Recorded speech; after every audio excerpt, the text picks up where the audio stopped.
Hey everybody, Beth from Crossroads Gardens here. Well, this Sunday our church is having a potluck, so that calls for lemon meringue pie. So today I'm going to be showing you how I make lemon meringue pie. It is so good. I'm going to be using my Betty Crocker picture cookbook. This cookbook is from 1950 and it is one of my absolute favorite cookbooks in the whole world. The recipe that I'm going to be using for the crust is how to make a one crust pie. I love this cookbook because it shows pictures of each step along the way and it makes it really hard to mess things up. With that said, I am not a professional baker, so I'm sure that I will probably make some mistakes along the way. Here's the ingredients that I'm going to be using for the pie crust today. I'm going to make 2 pies, so I've doubled these ingredients in my bowl.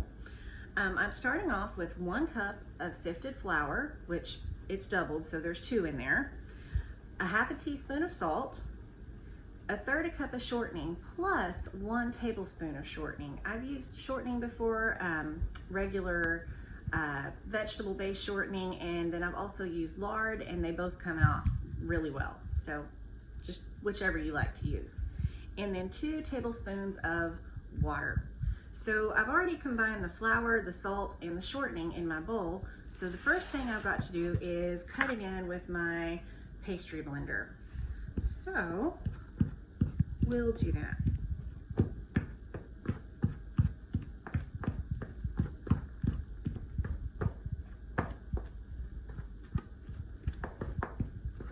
So I want to cut this in until the mixture is pretty fine. And it always sticks to the pastry blender. So I just take a knife and scrape it back off.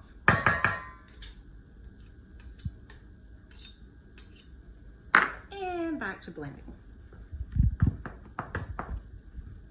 As a side note, this apron that I'm wearing is from a 1950s pattern and it's giant. I love the heart, it makes it really fun, but it's not something that I would probably wear to cook in all the time, but for this video I thought, why not? Okay, back to blending again.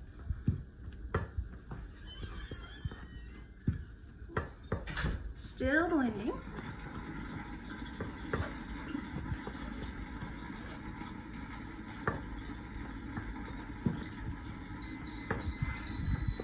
It's busy at the farm today. Joey just came in from checking greenhouses. Sounds like we just had a customer pull in the driveway. There's a lot going on. Okay, you can see what it's starting to look like here. And I'm going to keep blending a little bit more.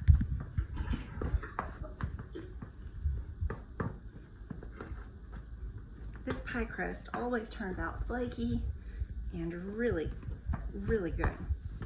All right, so the shortening is all incorporated, and I'm going to clean off my pastry blender. And the next step is to sprinkle in 2 tablespoons of water. So since I'm doubling it, I have 4. All right, now there's probably some really fancy way to do this, but I just kind of dump it all in. So it seems to work.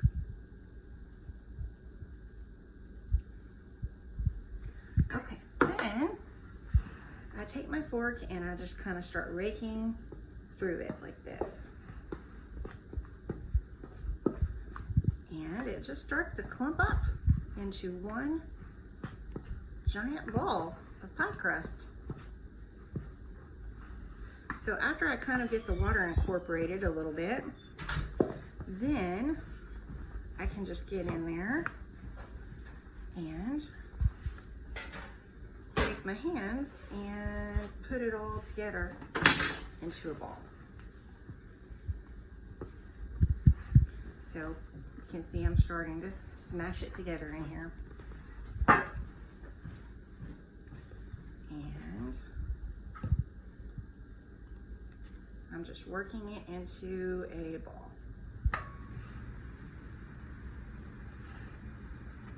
still got a little bit more in the bottom here.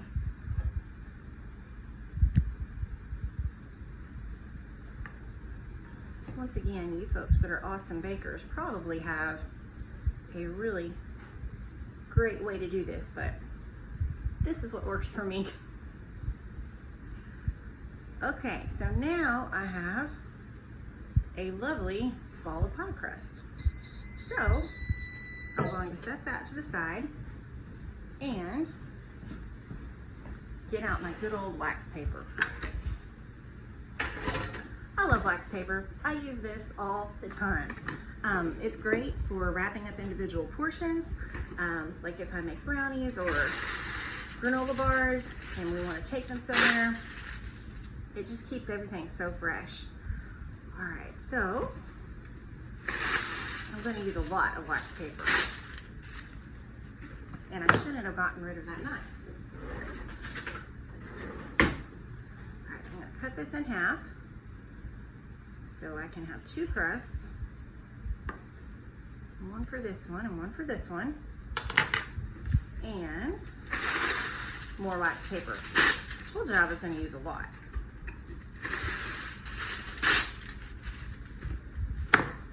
Okay, now to roll it out. This rolling pin is one that my mom had when I was a little girl, and you can see it's lived a hard life, but I just love it because I remember her cooking with it. So today it's going to make pie crust. All right. Now some of you may have one of those really nice rolling boards that have the circles on them so you can tell when your pie crust is big enough. I don't have one of those. That's on my list of things I'd like to get someday. So I just kind of guesstimate. And sometimes that works well, sometimes not so much. Also same with rolling it in a circle. Sometimes works well, sometimes not so much. Okay, so I keep rolling. And you can see it's really starting to flatten out here.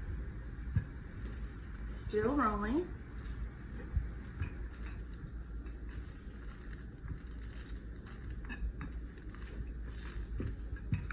The heart apron, while cute, makes it hard to see.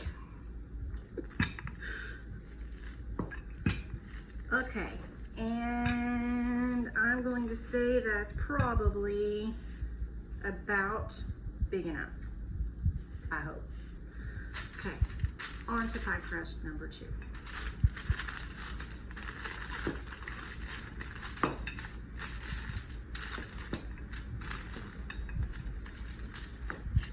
Uh-oh, this one's not making such a lovely circle. That's okay.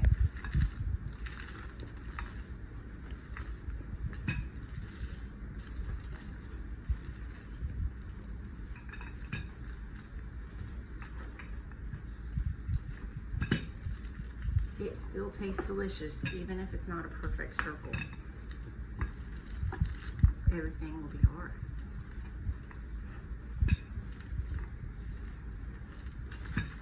Okay. Perfect. All right, so there's my pie crust. The next step is to put them in the pan. So this is always interesting. All right, I've got my pie crust rolled out to somewhat of a circular shape. And now I'm going to put them in the pan. So, once again, it doesn't have to be super pretty to taste delicious. So I'm going to pull off the top layer of wax paper. And there's probably a thrifty way to save that for something, but I don't know, I'm just throwing it away. I'm wild and crazy like that. Okay, then I'm going to put this one over the top of the pie pan and start peeling it away from the wax paper. It's possible that I might have gotten this one a little thin. Big surprise.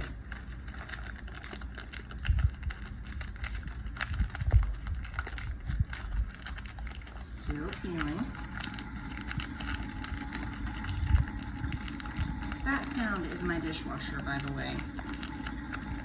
In case you're wondering what is making the horrible gurgling sound, if you can hear that on the video. It's perfectly fine. It's just straining.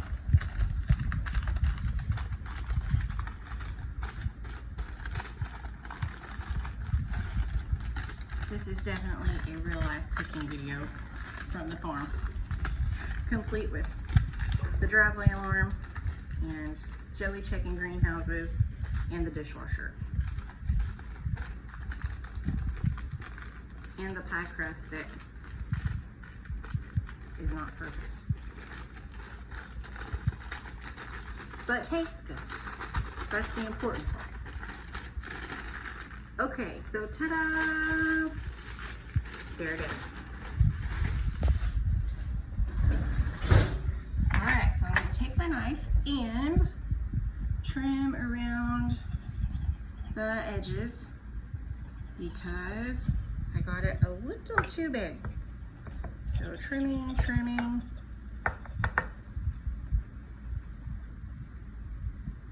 Still trimming. Still trimming. When I was little and I would make pies with my great grandma, she would let me take off pie edges and put them in a little bitty pie pan with cinnamon and sugar, and then we'd bake that beside her pie. And it was always so much fun. And I always thought it was going to be delicious, and it never really was, but it was really fun to make. So cooking with grandma, always fun. Okay, now I'm going to flute the edges. So I'm just pinching the edge a little bit and making it into little points.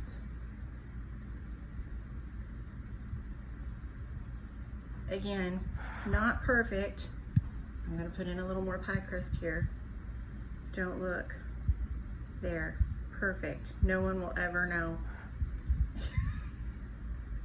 But it's going to taste wonderful. Really, the filling covers up all of the crust anyway, so I think we're good.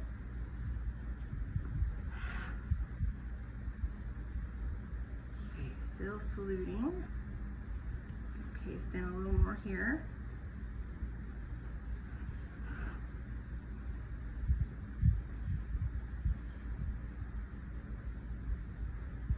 Okay, and this one is ready for the oven.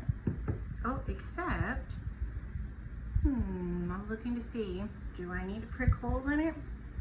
I can't remember. I am referencing my Betty Crocker picture cookbook to find out. Let's see. No, I do not. It turns out you only have to do that if you are making a puff pastry shell or a pastry shell. This is not a pastry shell. It is just a pie shell. Still delicious. Okay, I'll flute the other one, and then these guys will be ready to go in the oven. Okay, we have our oven up to 475 degrees, and I'm going to put the pie crust in for about 8 minutes. So here we go.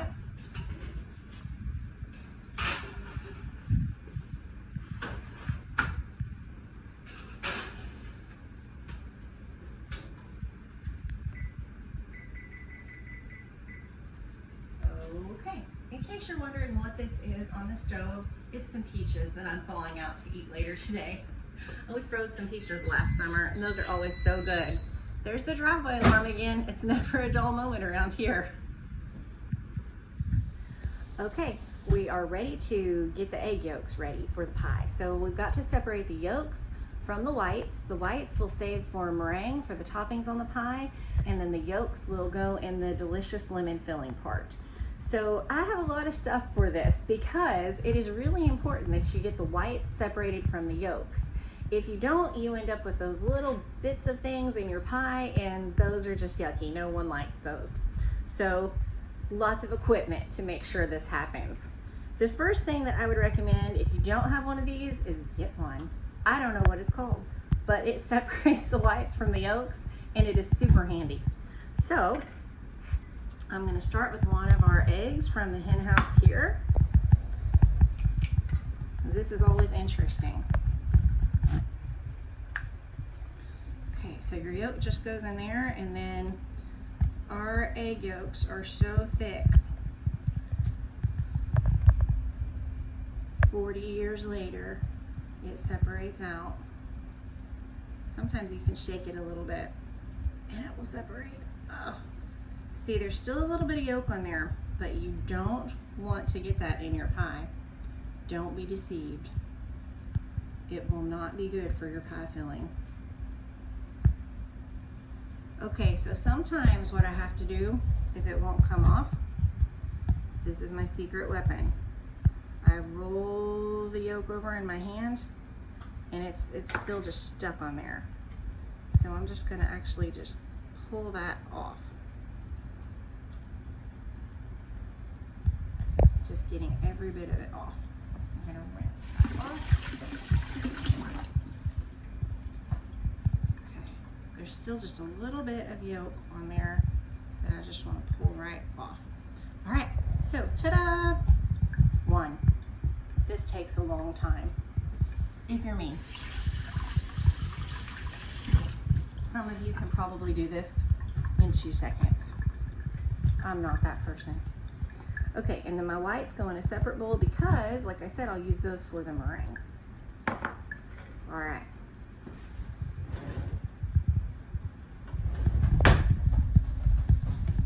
Egg number 2. We have blue eggs and brown eggs.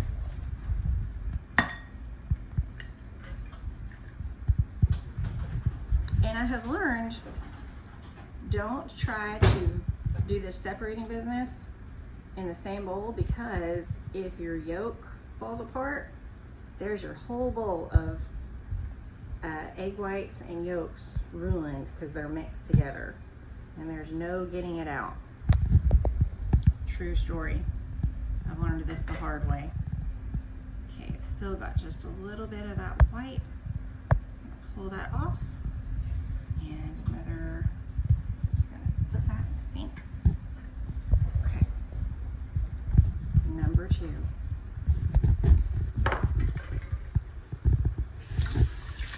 I don't know why I'm rinsing my hands every time. I just feel like I need to. Okay, so I'll keep going, and all those will be separated out, and before long we'll have all this done. Okay, I'm ready to do the lemon filling part. This lemon filling is great for pies, but it's also good just to make by itself, just for a pudding, for a dessert. It is so delicious. It's just got a wonderful lemon flavor. It just makes you think of spring and summer. So I've got my recipe here. I've pulled it out from the book, and it starts with mixing 1½ cups of sugar and 5 1/3 tablespoons of cornstarch. So that's what I've got going on in the pan, except I've got actually now a triple batch because I decided that we needed a pie for supper tonight too. So this is a huge batch of pie filling to make. So you're supposed to stir in gradually to this. 1 1/2 cups of hot water, which I've already done, and you can kind of see what it's looking like here in the pan. I've got a whisk because I like to make sure that I've got any lumps out that are in there. And according to the recipe, you're supposed to cook it over moderate heat, stirring constantly until the mixture thickens and boils. Boil it 1 minute, and then you slowly stir into 3 egg yolks. Slowly stir 3 egg yolks into the mixture. Well, I kind of cheat on this part. I have found out that if you mix a little bit of the water in with your egg yolks, you can actually put your egg yolks in now and just bring it all up to temperature, and it works the same way. So I'm going to go ahead and turn this on. I'm going to just turn it on a medium heat, and then I'm going to slowly, I'm going to make sure all my egg yolks are stirred up. Our eggs are so thick from our farm chickens that sometimes it's hard for me to get the yolks all incorporated. Okay. So I'm just going to slowly whisk it into this cornstarch and sugar mixture. Usually I like to use raw sugar, but for candy and cream pies, I found white sugar is the best. You need some type of very finely granulated sugar. There are some finely granulated raw sugars that you can use for it. I just didn't happen to have any on hand. So, okay, so I'm still stirring. Look at that. You can see some of the yolks are still in the bottom of the bowl. Super thick yolks. Those of you that have chickens know what I'm talking about. Okay, so I'm just going to scrape that last bit of yolk out and just whisk it in. Okay, so we're going to let this come to a boil, and it will thicken up nicely. I'm going to switch from a whisk to a spoon after a while. I just want to make sure everything is all incorporated. And then I'm going to add all of this butter. 9 tablespoons of butter. And if it's just one recipe, you just add 3. And you're supposed to add 4 tablespoons of lemon juice for 1 pie. For 3, that works out to 3/4 a cup. So after it gets to boiling and gets thick, we'll add the butter and lemon juice, and then it will be ready to pour into the pie shells. So now we stir and wait. Okay, the mixture has come to a boil, and so I'm going to boil it and let it thicken up just a little bit. And then we'll remove it from the heat and we'll add the butter and the lemon juice to it. So I'm just waiting until I feel that it's thick enough with my spoon to move it over. Alright, it's getting really thick now. I'm still stirring so we don't burn the bottom of the pudding. I'm going to go ahead and turn that off, and I'm going to scoot it over here off of the heat. You can see how super thick it is right now. Woo! Danger, danger, it's popping. It popped my camera lady. Are you okay, Elizabeth? Man. Okay, I'm going to add my butter and add my lemon juice, and then we're going to stir like crazy, but not too fast because we'll get burnt, and that's definitely not fun. Okay, so we're incorporating it in here, stirring, stirring, stirring. My other burner is about to melt my arm off because it's so hot, but that's okay. We have survived hot burners and lemon filling burns to make these pies, folks. They will totally be worth it. Okay, so you can see how it's starting to look like lemon meringue pie filling now. It's getting to the right consistency. Still got some butter in there that needs to melt. Still stirring. Stirring, stirring, stirring. And I want it to be nice and smooth, so I'm really giving it the extra stir.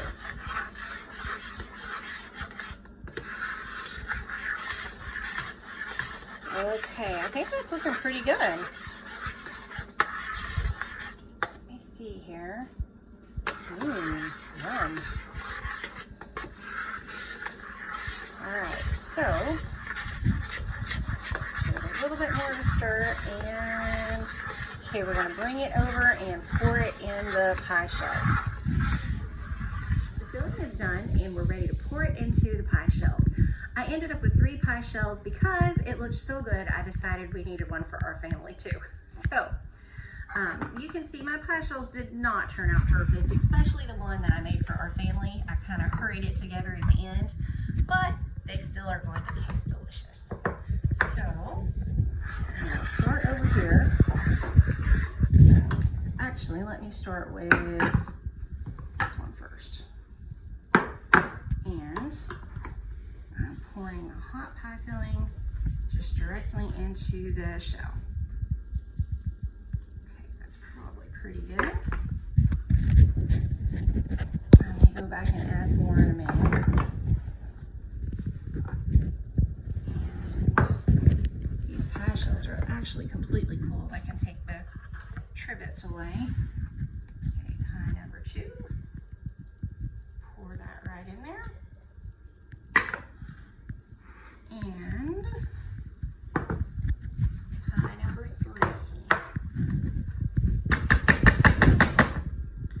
Keep a spatula handy just for this, because we don't want to waste a drop of this delicious filling. Okay.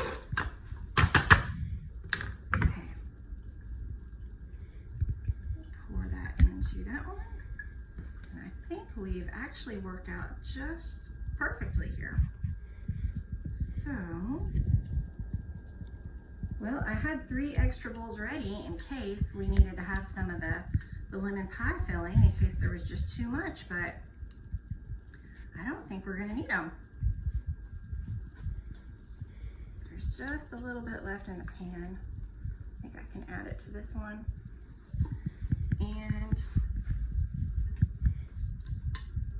I am gonna scrape out just a little so I can try it and make sure it's good.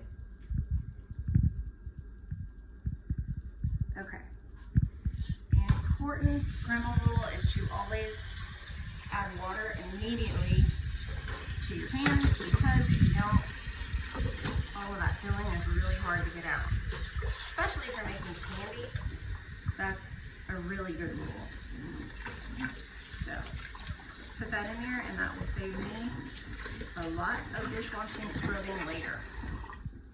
All right, I'm gonna sample this and see how it is. Got my spoon, blowing on it because it's hot. It's like lava.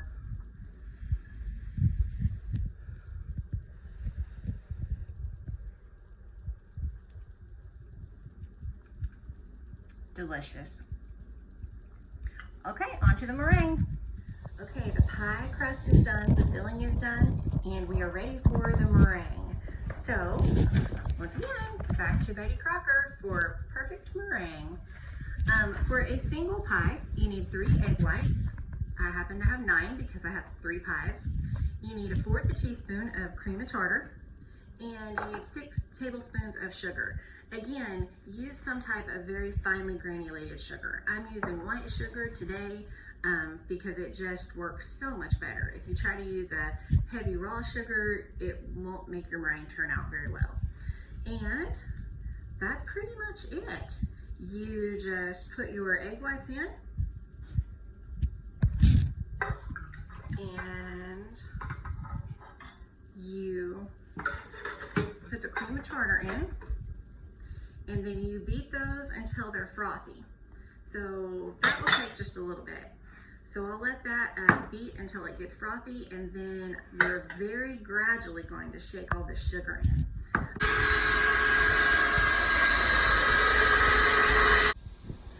The egg whites are frothy now. You can see that they're whipped up nicely. So I'm going to start incorporating the sugar. Anytime I'm working with something that has to be whipped, like meringue or divinity, I always just am so in awe of my great-grandmothers and my grandmother who did this very same thing just by hand. The strength that they had to have in their hands was amazing to be able to whip those eggs up like this. So I always use the mixer on it. But I always think, wow, they were just such amazing women to be able to do that, and what a special treat that was for their family. So I'm going to start beating in the sugar, and I'm just going to shake it in just a little at a time. So I'm going to run the mixer while the video is going, and I know that'll make it a little bit hard to hear, but you can't just dump all this into your meringue, because if you do, you're just going to get a yucky mess. So we're just going to put it in just a little at a time. So let me see. I'm gonna turn it on. Oh, wait, I have to lift the bowl up. That's really important when you're mixing stuff. Make sure that the beater is actually in the bowl. It works a lot better. Yep, okay, so I'm gonna turn this on. And I'm just gonna start kind of shaking.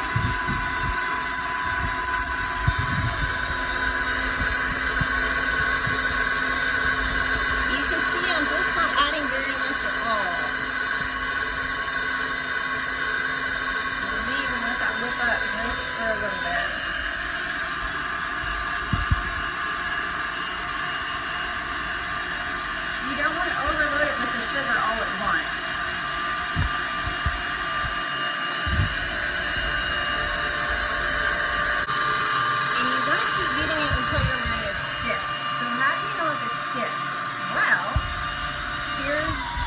what my mom and grandma told me. So when you pull the beater out, it should make a stiff point. See, that didn't, it just kind of went bleh. So that means that we've got to beat it a little bit more, a lot more. Okay, so I'm going to turn this up really fast.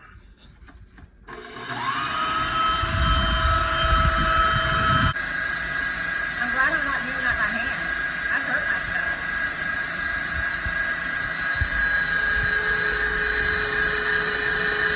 Okay, this is starting to look pretty stiff. Let's test it in. Let's see. Let's do the point test again. Ah, it's looking better. I think maybe just a little bit more.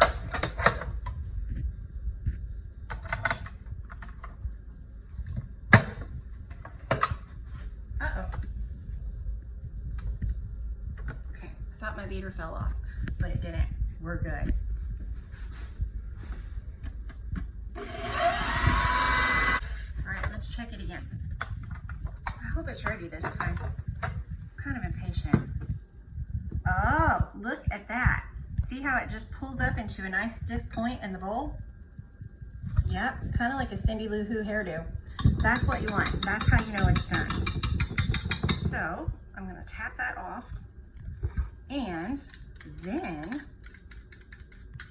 we're ready to put it on top of the pie. Okay, so when you put this on top of the pie, you want to spoon it on. You don't just want to scrape it on there. If you spoon it on, you can get a higher meringue, which everybody wants. Okay, so.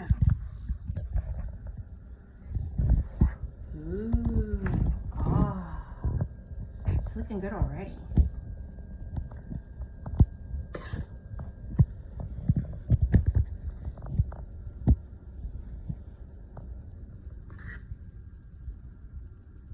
I may be putting a little much on one pie. We'll find out.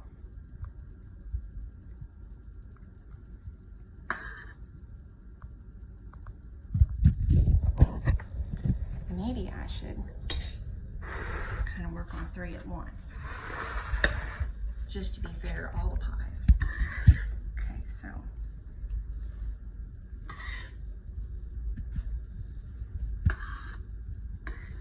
The middle pie pan is actually a 9-inch pie pan, so it's a little bit bigger.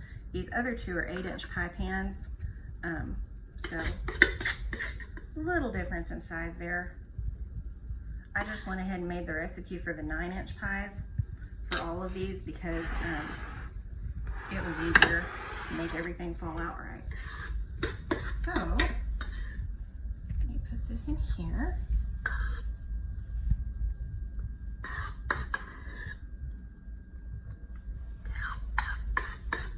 You can kind of see what that's looking like. Looks like marshmallows, doesn't it? It's not.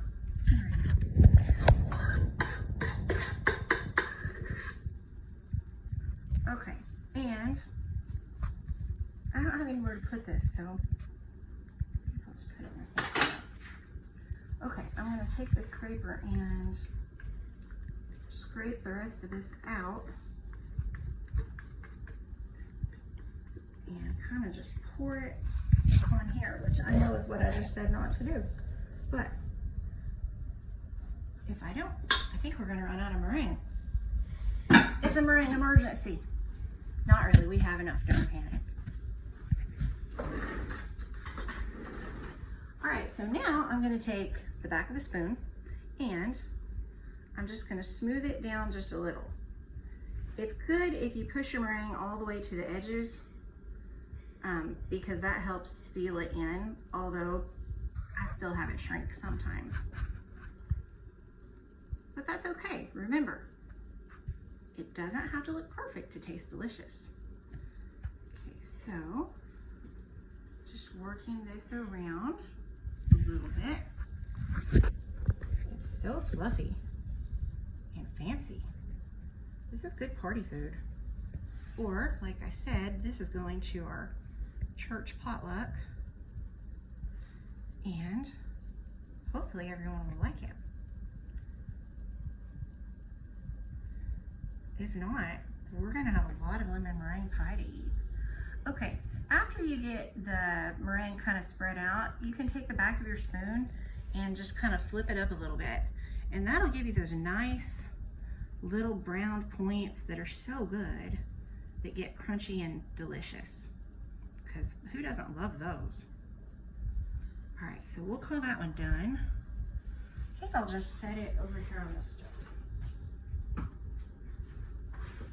And then I'll do the church pie first. They're like company pies. Save ours for the last. Boy, I did get a lot of meringue on this. That's okay though. It'll be delicious. Okay, so I'm just sealing it right over the edge of the crust. If you are a better crust maker than I am, your crust will actually stick out the edge of your pie pan, and you could probably seal your meringue to it. But if you're like me, then you may just have to cover it all up, and that's okay.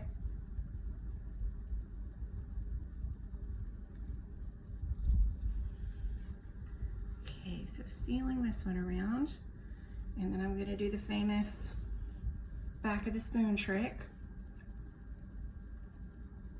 This works well with cake icing too, to kind of fluff it up a little bit, especially on the sides of it. Okay, so that's pretty. I'll leave that to the side, and here's the final one that we're going to keep at our house for supper tonight. I think everybody's excited about that.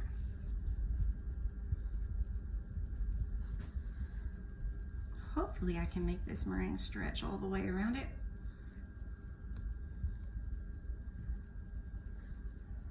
Oh, I think we're gonna make it.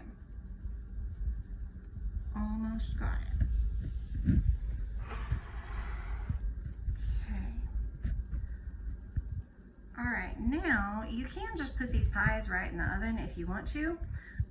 They bake at 400 for about, I think it's 8 minutes. Let me see. 8 to 10 minutes. I just check them and look and see when the top looks brown enough. So, but they're a little bit easier to manage if you put them on a big cookie sheet. So I will probably just do 2 at a time. The church pies first, of course, and then I'll put this other one in, just because I've got my oven rack set on my middle shelf, and I think they'll just toast better. After all this work, you don't want to have one that turns out terrible because you put it on the bottom shelf. Okay. All right, well, I think that's as good as I'm gonna get that one. So, there's those two. So I'm gonna grab a cookie sheet from down here.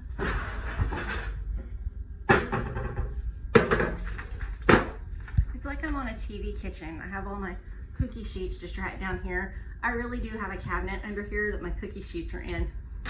I didn't just set that up for the video. All right, so we'll put this pie on here. Uh-oh.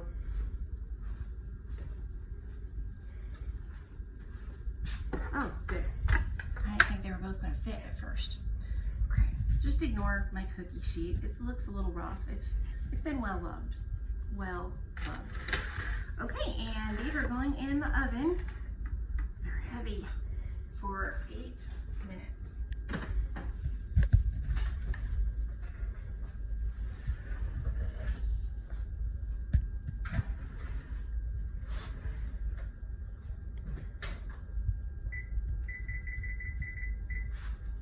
All right, so that's it. We'll take a look at what they look like when they come out of the oven, and hopefully they'll look beautiful and nicely toasted. Well, here we have it, fresh out of the oven. The meringue browned up beautifully. The last pie is in the oven, and another successful cooking session from my Betty Crocker picture cookbook. The only thing left is to eat these after they cool, of course. These will go straight in the refrigerator once they cool down and be all ready to take for the potluck tomorrow. Thanks for watching and enjoy making lemon meringue pie.